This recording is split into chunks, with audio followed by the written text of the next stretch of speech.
Cool. Bonjour Claudia. Bonjour Lucie. Je suis heureuse parce que tu es la première superwoman que j'interviewe, donc je suis heureuse. Bah, j'en suis très heureuse aussi d'être la première. Il va en avoir Oh, plein après. J'ouvre le bal, voilà. avec grand plaisir. Écoute, pour les gens qui vont nous regarder, qui vont t'écouter, je suis venue vers toi Mhm. parce que je souhaite recueillir des témoignages de personnes inspirantes comme toi, qui à un moment donné de leur parcours scolaire ont vécu des obstacles et qui aujourd'hui euh, sont épanouies professionnellement et rayonnent. Donc, merci infiniment d'avoir accepté et Avec grand plaisir. je te propose de te présenter, Claudia. Mais tout à fait, c'est mieux. C'est complètement mieux.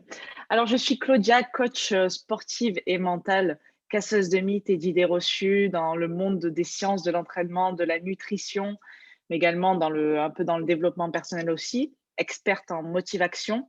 Donc, je suis coach sportive depuis maintenant 6 ans.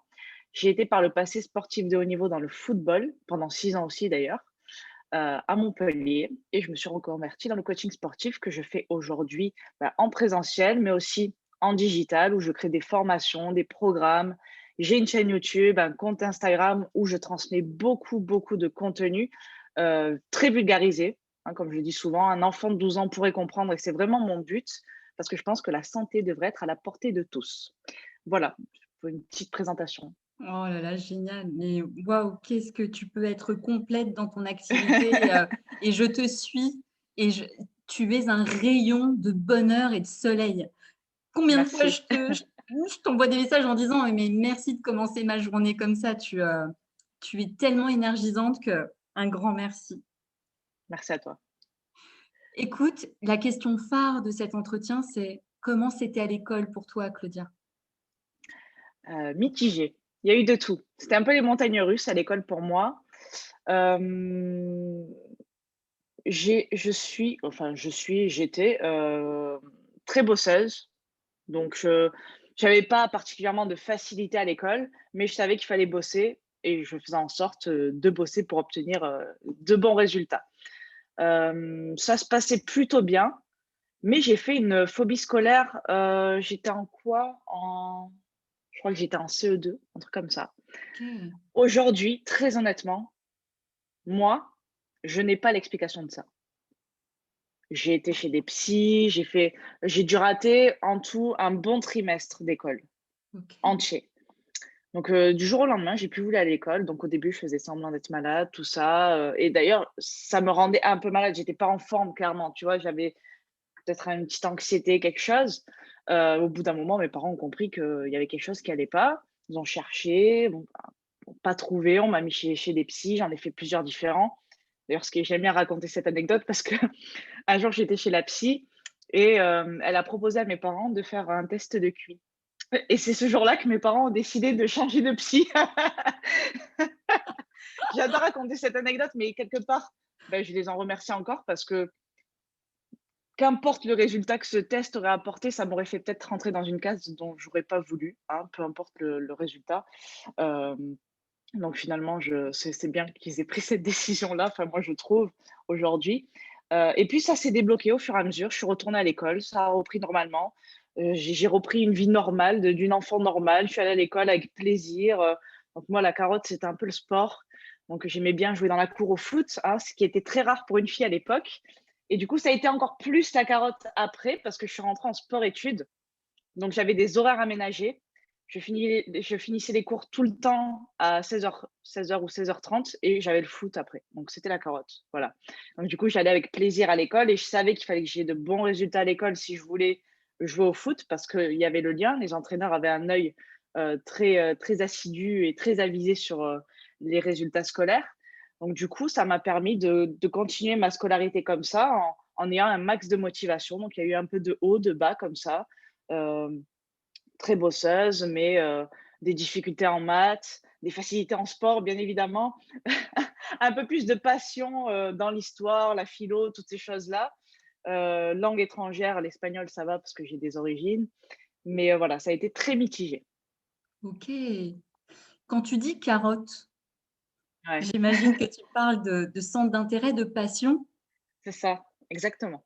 Quand est-ce que, justement ce légume est arrivé dans ta vie? Oui, j'aime bien la carotte, en plus j'en parle souvent. À l'âge de 13 ans. À l'âge de 13 ans, j'ai quitté Waouh! ma famille, j'ai quitté, l'endroit où j'habitais, c'est-à-dire à Perpignan, pour partir à Montpellier. J'ai été pendant 1 an dans une famille d'accueil parce que au collège, il y a pas d'internat. Donc, j'étais dans une famille d'accueil et par la suite, après, j'étais en internat et je suis bien tombée, très, très bien tombée en famille Waouh! d'accueil. Donc du coup, ça s'est aussi très bien passé parce que j'aurais pu mal tomber et ça aurait compliqué la chose. Mais je prenais au jour le jour, je me disais quand même, j'avais une chance inouïe, que beaucoup de personnes de mon âge rêvaient d'être à ma place dans un club professionnel à l'âge de 13 ans, d'avoir des horaires aménagés, de pouvoir jouer tous les jours au foot, qu'on nous facilite beaucoup de choses, que ce soit les trajets pour aller à l'école, les trajets pour aller enfin tout était pris en compte. Donc on va dire que j'étais dans de très, très bonnes conditions. OK. Donc en fait, quand tu parles de cette passion grandissante, de cet environnement qui était vraiment propice pour Mmh que tu mh. développes en fait ces compétences, enfin, mais quand est-ce que justement tu es rentré dans ce monde où tu as compris que le foot, c'était pour quelque chose pour toi? Est-ce que c'était à la récréation? Est-ce que tu as une Ouais, idée? ouais, c'était à la récréation parce que bon, j'étais la seule fille, on va dire, qui jouait, mais j'avais des copines quand même et quand elles me voyaient jouer, des fois, elles voulaient essayer. Et je sortais un peu du lot, on va dire techniquement, tu vois? Après, j'étais pas le genre de personne qu'on prenait en dernier dans l'équipe, tu vois? OK. Voilà et là, je me suis dit: «Il y a quelque chose à faire». Mais après, bon, dans le sport, c'est vrai que j'ai pratiqué plein de sports et on y viendra sûrement après sur, ce que je voulais faire à l'avenir et cetera. Mais j'ai toujours eu des facilités dans n'importe quel sport parce que je pense que la passion a beaucoup joué là-dedans. Passion, vas-y, tu peux développer? Qu'est-ce qui fait que ça a joué énormément pour toi? Bah, quand tu aimes quelque chose, bah, déjà, tu vas y mettre beaucoup de cœur. Tu vas faire en sorte que ça se passe bien pour toi. Donc, tu vas t'entraîner, tu vas répéter les mouvements, tu vas répéter certaines choses afin d'avoir des facilités, afin de pouvoir pratiquer correctement. Donc, en fait, c'est là, la carotte, pour le coup, c'est la passion. Parce que du coup, Ouais. t'aimes ça. Donc, pour toi, c'est pas un problème de répéter 50 000 fois le même mouvement, parce que tu aimes ça, en fait. Et quand tu aimes, ben, tu te rends pas compte. Tu es pas là à te demander comment je vais faire pour être motivée demain. Mais non, je suis motivée, j'adore ça. Ah, c'est cool ce que tu dis. Et le rapport que tu avais entre les évaluations scolaires et justement, cette passion, parce que tu disais que c'est lorsque c'était au collège, donc tu as dit quelle classe quand tu es partie, à Montpellier? Troisième, je suis rentrée en troisième à Montpellier. OK, donc auparavant, ça se passait comment en fait? Avant que tu rentres en espèce de sport-études? Comment c'était ton rapport aux Aux notes? aux notes, mon rapport aux notes, je dirais que ça va, mais c'était quand même un peu anxiogène, tu vois? D'accord. C'est quand je repense, aux notes, je repense au moment où le prof, distribuait les résultats ou bien qu'il faisait un débriefing avant en disant: «La plus mauvaise note, la moyenne de la classe» et le truc et tu te dis: «Où c'est que je vais me situer?» Alors le pire, c'est quand il disait: «Bon, la meilleure note, c'est 10, il y en a eu qu'un». Moi, tu dis: «Bon, c'est bon, c'est pas moi». Direct. Donc c'était un peu anxiogène de se dire: «Bon et après, comment je vais annoncer ça à mes parents?» Hem, comme j'étais assez bosseuse quand même, j'avais pas de souci de conflit avec mes parents quand j'avais des mauvaises notes ou quoi, mais par contre, on essayait de comprendre et souvent ma mère d'ailleurs ne me lâchait pas et principalement sur les maths. Ah Parce ouais. que, bah, elle faisait en sorte que je comprenne et parce qu'aussi je pense qu'à un moment donné, j'ai eu des profs qui ne m'ont pas aidée dans leur façon de réagir quand je disais que je ne comprenais pas. C'est dur pour un élève de dire qu'il comprend pas, hein. Et tu Oh sais, que oui. souvent, c'est l'une des choses que tous les profs vont dire le premier jour: «Vous n'êtes jamais bête à poser une question, ne vous sentez pas idiot à poser une question». Moi, je suis en maths, je suis larguée. Un jour, je décide de lever la main, de dire: «Excusez-moi, j'ai pas compris». Le prof est resté comme ça et moi, je suis restée comme ça. J'ai arrêté de respirer et il a dit: «Bah, elle a pas compris». Voilà. Et j'ai dit: «Bah, non, j'ai pas compris». «Bah, elle a pas compris». Et genre tout le monde regardait, attendait qu'il m'explique et je n'ai jamais eu d'explication. Donc bah, je comptais sur les camarades, sur les collègues, tout ça pour m'expliquer Bon, j'avais des amis qui étaient bons en maths, donc c'était cool. Des fois, j'avais des explications, j'arrivais à comprendre, mais des fois, je faisais: «Ah oui!» rien compris, tu vois? Donc je pense qu'il y a eu de ça parce qu'après j'ai eu des profs qui avaient plus de pédagogie, qui avaient des autres systèmes pour transmettre les trucs, tout ça et là, j'étais plus à l'aise et peut-être pas que je comprenais 10 fois plus, mais en tout cas, j'avais du plaisir et là, la passion, elle y était, tu vois? J'arrivais Mmh. à me pencher dessus, à me dire: «OK, j'ai pas compris ça, mais tu vois? Alors que le mec, quand je lui dis: «J'ai pas compris», qu'il me dit: «Elle a pas compris», j'ai pas envie le soir de me remettre dessus en me disant: «Bon OK, tu as pas compris, il faut que tu comprennes toute seule». Non, j'ai pas envie, tu vois? C'est Donc compliqué. les notes, ouais, Mmh. les notes, voilà, pour, moi, c'était quand même assez anxiogène, vraiment. Tu avais toujours un coup de pression, hein, quand le prof, rendait les copies, hein. Tout le monde, hein, on se dit: «Ah putain, c'est aujourd'hui, merde», tu vois? C'est pardon, je dis beaucoup de gros mots, mais dans le sud, c'est ça fait partie de notre vocabulaire. Je te rassure, chez On nous, y pareil. bon, ça passe, merci. C'est sûr que, quand tu parles d'anxiogène, j'accompagne des jeunes, et c'est sûr que, ça fait partie, si tu veux, de cet amalgame entre, «je suis ma note». Ouais, bien Et sûr, c'est ça qui est compliqué, en fait, de c'est faire vrai. cette distinction, tu vois? Et d'avoir ce discernement entre, c'est une note parce que c'est une évaluation à un instant T et ça ne Mmh. représente en aucun cas mes capacités, mon intelligence et cetera. Et merci beaucoup de le dire parce que, justement, par rapport à ce côté anxiogène, quand tu es passé du côté de la lumière en sport-études, Mmh. quel a été justement ton rapport aux notes? Il était aussi anxiogène un petit peu quand même parce que en plus des parents, il y avait les entraîneurs qui checkaient OK. nos notes. Donc et tu savais qu'en plus si tu assurais pas sur les cours, bah, tu peut-être que le week-end, tu pouvais rester soit sur le banc de touche, soit à la maison. Donc Waouh!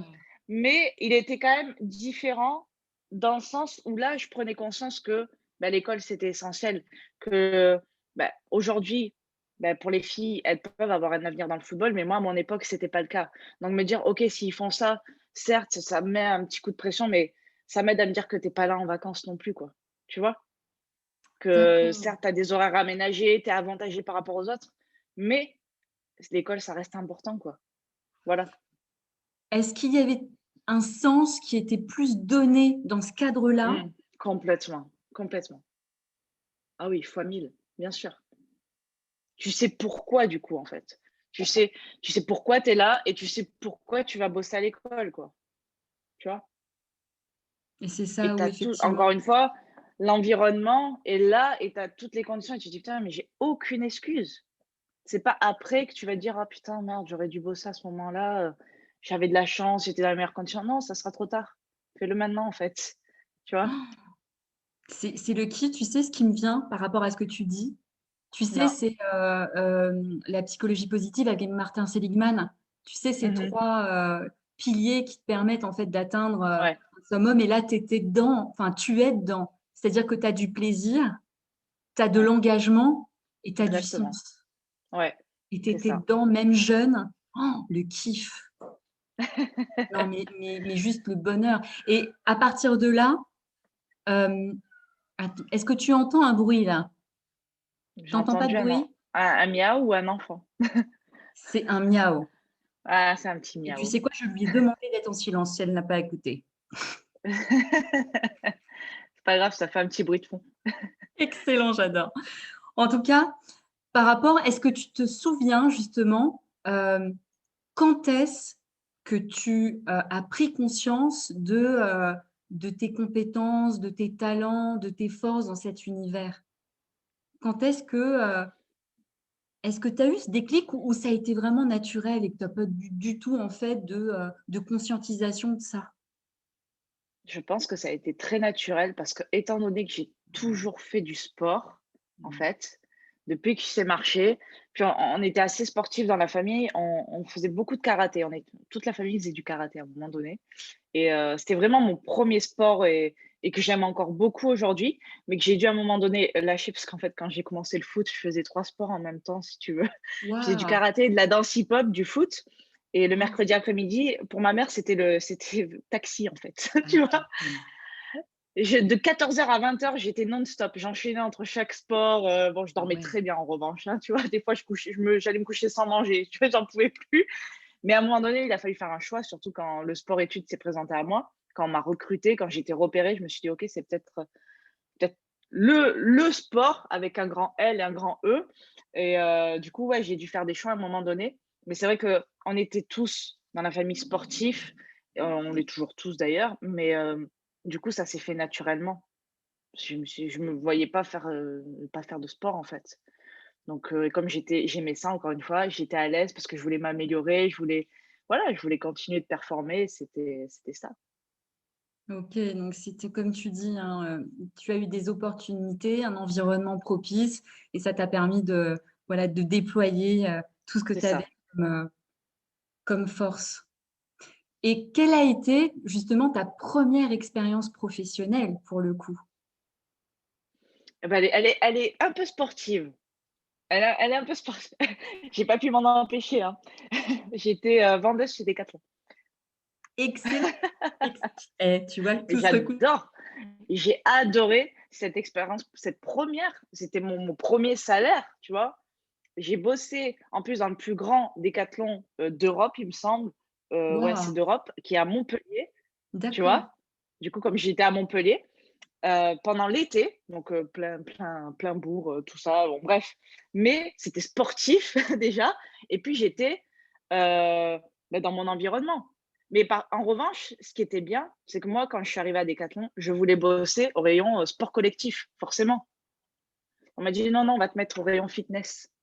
Je dis: «Bon». Et en fait, ça a été l'opportunité pour moi de commencer à mettre un pied dans le fitness et commencer à apprendre des choses parce qu'on est formé quand même à Decathlon sur les machines, comment fonctionnent les machines, parce qu'il faut les vendre quand même, tu vois? Si à un moment donné, on demande des renseignements, pareil sur les chaussures, les fringues, tout ça. Et en fait, là, je me suis rendu compte que c'était aussi un milieu que je kiffais, voilà. Mais Donc au début, excellent, j'étais pas très pour, j'ai dit: «Oh, mais qu'est-ce que je vais faire dans le fitness moi?» Et puis voilà, tout a un sens. Rien tout n'arrive a par un hasard. sens. Mais justement, alors, quand est-ce que tu as justement glissé du Switcher, foot, ouais, exact. Quand est-ce que tu l'as fait ce ouais. switch? J'ai bien glissé, c'était un tacle glissé. En fait, je me suis blessée au genou une année importante. Ah Quand je dis ouais. une année importante, c'est une année où j'aurais pu signer mon contrat pro, en fait.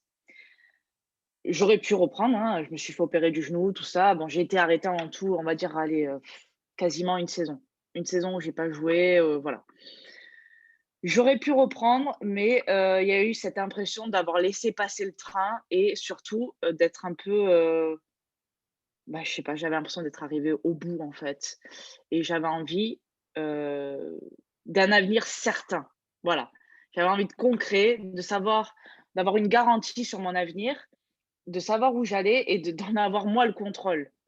Parce que le truc, c'est que dans un club, c'est pas toi qui c'est pas tellement, enfin si, tu performes, ben voilà, normalement, c'est pas toujours le cas non plus, tu pas toujours récompensé par tes efforts malheureusement, mais normalement tu as ta place. Alors que là, si moi je décide de passer un diplôme de coach, de devenir indépendante parce que je refuse de travailler dans une salle, je suis bien relou, hein, et et heu et que je fais moi mon business à moi, bah, là, ça m'intéresse. Donc je suis partie, bon, j'ai fait 15 jours en STAPS. C'était trop, dans tous les sens pour moi. J'ai dit: «Je veux un truc concret, je veux passer mon diplôme de coach».